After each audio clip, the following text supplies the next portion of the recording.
Hello friends, कैसे आप सभी। गूगल मैथ्स में आपका स्वागत है। आज हम लोग फिर से नए क्लास की शुरुआत कर रहे हैं। सुबह के 5:30 हो गए हैं और हम लोग का क्लास स्टार्ट मैथ्स का। इसमें देखिए क्या है क्वेश्चन। कह रहा है कि निम्न रैखिक समीकरण के युग्मों को प्रतिस्थापन एवं ब्रजगुणन विधियों से हल कीजिए। किस विधि को आप उपयुक्त मानते हैं? एक आपके पास रैखिक समीकरण का युग्म है और इसे सॉल्व करना है प्रतिस्थापन और ब्रजगुणन, विलोपन से नहीं, और देखना है कि आपको कौन सा विधि है जो बेस्ट लगा। तो चलिए वीडियो में आगे बढ़ने से पहले आपको बता दें कि अगर आप चैनल पर नए जुड़े हैं तो चैनल को सब्सक्राइब कर दीजिए, वीडियो को लाइक एंड शेयर कर दीजिए। चलिए सबसे पहले हम लोग प्रतिस्थापन से सॉल्व करते हैं। तो प्रतिस्थापन में जब हम लोग सॉल्व करते हैं तो जैसे मैंने कहा कि ये 3x लिखा हुआ है, मैंने इसको इधर भेज दिया तो 4 - 2y हो गया। अब x का आंसर हम निकालेंगे तब 4 - 2y और बटा में 3 हो जाएगा। ये गुणा में है तो आ जाएगा बटा में। अब यहां से हम लोग x का मान इसमें पुट करेंगे, यानी 8 इंटू 4 - 2y बटा में 3 प्लस में 5y बराबर में 9। 8 में जब 4 से गुणा करिएगा तो 32 और 16y बटा में 3 प्लस में 5y बराबर में 9। ठीक है, अब यहां पे एक छुपा हुआ है, फिर तिरछा तिरछी गुणा करिएगा तो ये 32 - 16y प्लस 15y बटा में 3 बराबर में 9। अब देखिए 16y में से 15y चला जाएगा तब -y और यहाँ पे अपना 32 तो है ही, ठीक है, और 9 तिरका यहाँ पे 27 हो जाएगा। तब -y बराबर 27 - 32, तब -y बराबर -5। तो ये y से मतलब माइनस से माइनस चला जाएगा तो y बराबर कितना निकल गया 5। अब यहाँ पर x का वैल्यू हमको निकालना है, तब 4 - 2 × 5/3। अब फिर यहाँ पे x बराबर 5 माइनस यहाँ पे 4 माइनस यहाँ पे 10 हो जाएगा बटा में 3 हो जाएगा। x बराबर -6/3, 3 दूनी 6, यानी x बराबर -2। ये हमारा प्रश्न हो गया। इसको हम लोग बोलेंगे प्रतिस्थापन विधि। कौन सा विधि? अब हम लोग को सॉल्व करना है ब्रजगुणन विधि। ठीक है, तो ब्रजगुणन विधि में आप लोग फॉर्मूला जानते होंगे। ठीक है, x बराबर क्या होता है दोस्त? B1C2 - B2C1 बटा A1B2 - A2B1। ये x के बराबर में आ गया। फिर y के बराबर में अगर हम लोग पूछेंगे, ठीक है, तो क्या होगा? A1C2 - A2C1 बटा A1B2 - A2B1। ये होता है x और y बराबर। अब ये कैसे आएगा? तो आप एक दिन पहले वाले, यानी ये आज जिस दिन देख रहे हैं उससे एक दिन पहले वाला वीडियो जाकर के देखिए, उसमें हम लोग सिद्ध करके निकाल करके तब बनाए हुए। तो चलिए अब आप लोग देख रहे होंगे कि B1C2, तो B1 जो है यहाँ है, सॉरी B1 यहाँ है, ये जो होगा A1 का वैल्यू हो गया, ये B1 का हो गया और ये C1 का हो गया। लेकिन याद रखेंगे इसको इस साइड ला करके लेंगे। फिर यहाँ पे देखिए ये A2 का वैल्यू हो गया, ये B2 का वैल्यू हो गया और ये C2 का वैल्यू। यहां भी ध्यान रखेंगे, इसको इधर माइनस में ला करके रखेंगे। ठीक है, अब देखिए अब मैंने x लिख दिया, B1 के जगह पर क्या हो गया 5। उसके बाद C2 यहां है तो इसको हम लोग लेंगे -4। मैंने बताया कि इसको इस साइड और इधर बराबर में 0 आ जाएगा। माइनस B2 के जगह पर कितना है 2 और C1 के जगह पर हम लेंगे -9 बटा A1 के जगह पर 8 और B2 के जगह पर 2 माइनस A2B1, तो A2 के जगह पर 3 और B1 के जगह पर 5। ठीक है, आगे बढ़ेंगे तो 5 में 4 से गुणा करेंगे तो 20 - 20 हो जाएगा। यहाँ पे माइनस, तो ये हो जाएगा प्लस। 9 में 2 से गुणा करेंगे 18 बटा 8 में 2 से गुणा करेंगे 16, ठीक है, और 5 तिया 15 यानी -15। x बराबर, इसको आप देखेंगे तो -2 हो जाएगा और बटा में 1 हो जाएगा, यानी कि x बराबर -2 आ जाएगा। तो ये हमको लगा आसान, क्योंकि फॉर्मूला लगाइए और आंसर पाइए। तो हम लोग उपयुक्त में कौन सा देंगे विधि? ब्रजगुणन विधि देंगे। चलिए फिर y का देखिए मान निकालना है, y का, ठीक है। तो क्या करेंगे, a1 c2, a1 के जगह पर 8 और c2 की जगह पर -4, 8 गुने -4। अब आप लोग कह रहे होंगे सर यहाँ पे तो 4 लिखा हुआ है, आप -4 लिख रहे हैं। मैंने कहा कि इसको इस साइड लेके आए हैं तो माइनस में आएगा और फिर इधर 0 बच जाएगा, तो माइनस में लेंगे। फिर माइनस a2 c1, a2 की जगह पर 3 है और c1 की जगह पर -9, तो 3 इंटू -9। फिर आप लोग कहोगे कि 9 खाली है, आप -9 ले रहे हैं, आप तो समझ गए होंगे। a1 b2, तो a1 के जगह पर 8 और b2 के जगह पर 2 माइनस। फिर a2 b1, तो a2 की जगह पर 3 और b1 के जगह पर कितना, 5। अब आप देख सकते हैं y बराबर 8 चौके 32 यानी -32 प्लस 9 तिरका 27, ये दोनों को जब घटाएंगे तो 16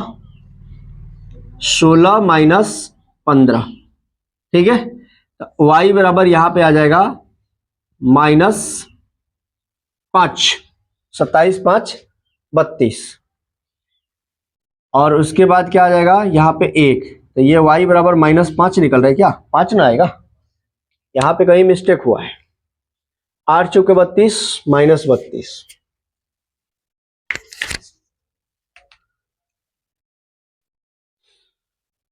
क्या हो गया भाई? a1 c2, a1 के जगह पर 8, c2 के जगह पर -4, ठीक है, माइनस a2, a2 की जगह पर कितना, a2 की जगह पर 3 और c1 के जगह पर -9। क्या फॉर्मूला में गलती है क्या दी?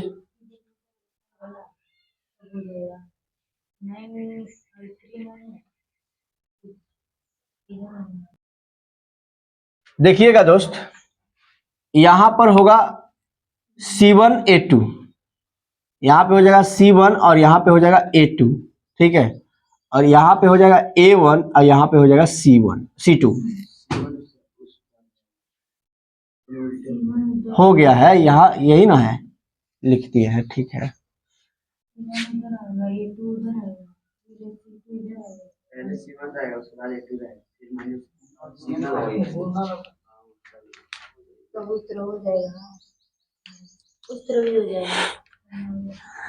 वीडियो चल रहा है क्या? चलने दीजिए। आप लोग फॉर्मूला बोलिए एक बार, फॉर्मूला हम हटा देते हैं इसको, अब बोलिए। C1 A2, अरे यार वही तो लिखे थे, A2 यहाँ लिखे थे, C1 यहाँ लिखे थे। चलिए बोलिए, C2 A1 A1 B2 minus A2 B1 लिखवे किए थे, फिर आप लोग बोल रहे हैं कि गलत है, गलत है। अब देखिए दोस्त, यहाँ पे केवल और केवल इसको उलट देना है, इसको इस साइड और इसको इस साइड कर देना है। जैसे यहाँ पर इसको हटा देना है,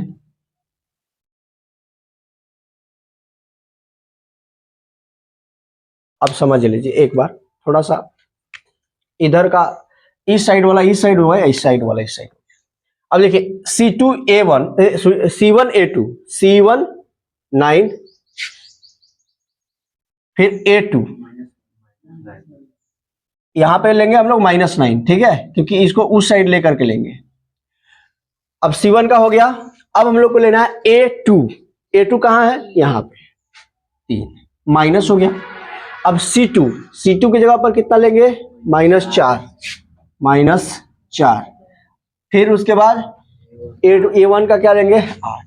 अब कुछ नहीं करना है, बस ये -27 हो जाएगा और प्लस में यहाँ पे प्लस ही रह जाएगा और इधर केवल है 32। अब घटा देंगे तो ये प्लस में आ जाएगा, बस यही हमारा आंसर हो जाएगा।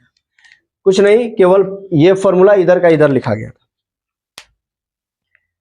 आइए दोस्त, अगला प्रश्न है, प्रश्न संख्या 4 का 1 नंबर देखते हैं क्या कह रहा है।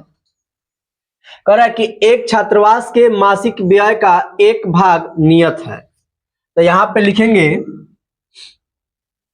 मान लिया कि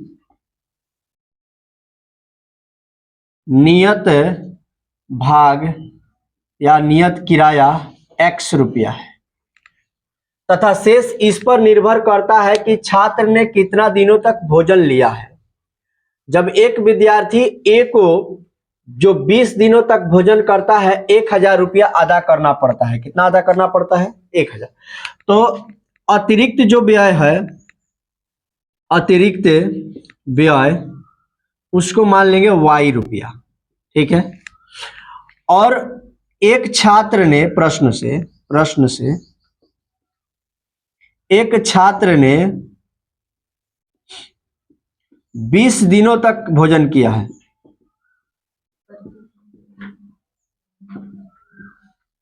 ठीक है, किया है और 1000 रुपया अदा किया है।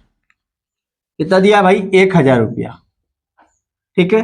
तो x प्लस 20y बराबर में 1000 लिख देंगे। ये हो जाएगा हमारा समीकरण 1। पुनः साला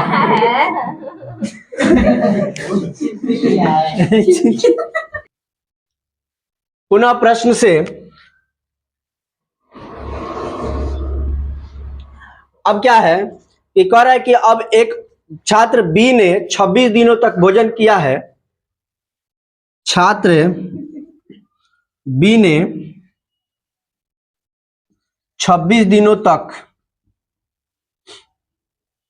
भोजन किया है और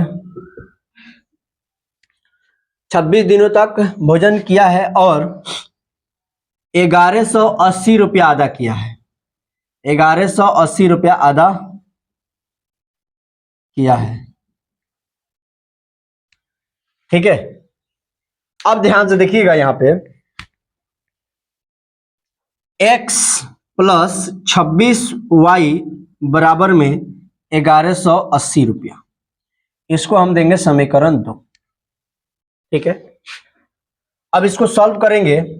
अब समीकरण 1 तथा 2 से, तो आप चाहेंगे तो ब्रज गुणन से भी सॉल्व कर सकते हैं, ठीक है। चलिए उसी से सॉल्व करते हैं, ब्रज गुणन से। चलिए बोलिए तो, a बराबर क्या होता है? सॉरी, x बराबर b1 c2 minus b2 c1 बटा a1 b2 minus a2 b1, ठीक है। ये x बराबर होता है। तो पहले x बराबर निकाल लेते हैं। तो b1 c2, ठीक है। तो देखिए, ये a1 का वैल्यू हो जाएगा, ये b1 का वैल्यू हो जाएगा, ये c1 का हो जाएगा। तो b1 यानी 20, c2 यानी कि इसको इधर लेके आएंगे तो माइनस 1180 माइनस b2 26, फिर गुणा में c1 तो माइनस 1000 बटा a1 b2। a1 हो गया 1 और b2 हो गया 26 माइनस a2 b1। तो a2 के जगह पर कितना? 1 और b1 के जगह पर कितना हो गया? 20। अब इसको गुणा करिए, 0 0 और 8 दूनी 16, 11 दूनी 22, 1 23, माइनस में इतना आ जाएगा और ये हो जाएगा प्लस 26,000, ठीक है। इसको जब घटाएंगे तो ये 26 माइनस 20 बनेगा। अब जब इसको घटाएंगे तो ये बन जाएगा हमारा 2400 और ये बन जाएगा 20 और 6 26, 6 चौका 24 यानी कि 400, यानी कि x का वैल्यू हमारा कितना निकल गया? 400, ठीक है। अब उसी प्रकार से आप निकाल सकते हैं किसका वैल्यू? y का भी, ठीक है।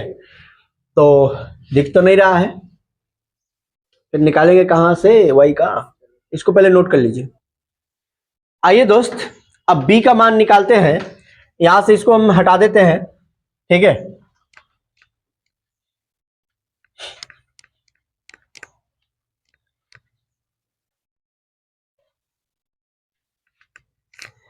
b के लिए फॉर्मूला क्या होता है बताइए सकते हैं आप लोग? सॉरी, y बराबर क्या होता है? C1A2 माइनस C2A1, C1A2 और C2A1 बटा A1B2 minus B2A1 A2B1 B1A2। अब C1 के लिए क्या है, तो C1 यहाँ पे माइनस 1000 गुने A2 1 माइनस C2 माइनस 1180 गुने A1 1 बटा, ये तो वही आएगा 1 गुणे 26 माइनस 1 गुणे 20। इसको करेंगे तो माइनस 1000 और प्लस में 1180 बटा में आ जाएगा 6। इसको कैलकुलेट करेंगे 180 बच जाएगा और बटा में 6 6 तिरका 18, यानी कि इसका आ जाएगा 30। यानी जो नियत जो खर्च है, नियत जो खाने का भोजन है वो है हमारा x यानी कि 400। अब उसके बाद अतिरिक्त जो जा रहा है प्रत्येक दिन के लिए 30 रुपया लग रहा है। y का मान कितना आ गया हमारा? 30 रुपया। यानी पर डे अतिरिक्त जब हम खाएंगे खाना तो 30 रुपया देना पड़ेगा, और नियत जो है वो 400 का है। देख लीजिए, इस वीडियो में इतना ही रहने देते हैं।